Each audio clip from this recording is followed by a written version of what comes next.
From India, Padmanabh Gopinath. What do you think prejudice is, Gopi? I think prejudice is willful ignorance.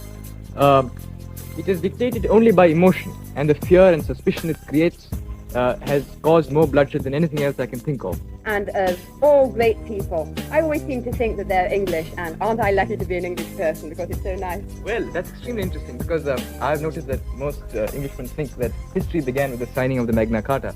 It Yeah. might be of some interest to you to know that history began some 3,000 years before that in the river valleys of the Indus, when your savage Anglo-Saxons were still running about dressed in skins. Because I would say that India was friendly towards Britain. I should say so, and that is the credit which lies entirely with us and not with you. And in the second place, I should also say that your policy of saying that all these countries wished for it, it was you who was putting the wish in their mouths. There was not much they could do. So what is Sarawak, by the way? Who are the responsible people in Sarawak? It's a rainforest.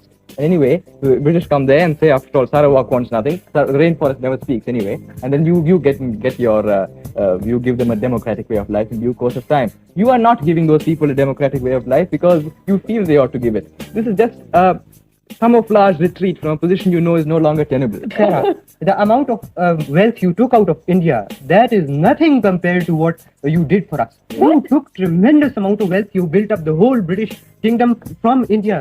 But what is material wealth? You know what material wealth is. I wonder.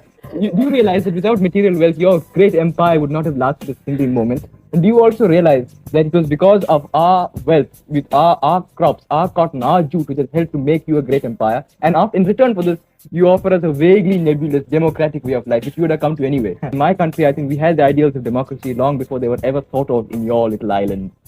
When did you have the idea of We had the ideals of democracy. We had the village councils, what we call the village panchayats, where the elected elders of the village managed the village as an administrative unit. That was done as far back 3,500 years before Christ. Oh, I think Yes, you do. Yes, That's I my own entirely opinion. disagree. I think it's something that's ingrained in the Hindus and the Muslims from time immemorial when we were little painted blue savages running around in skins. Well, let me tell you, by the time when you're a little blue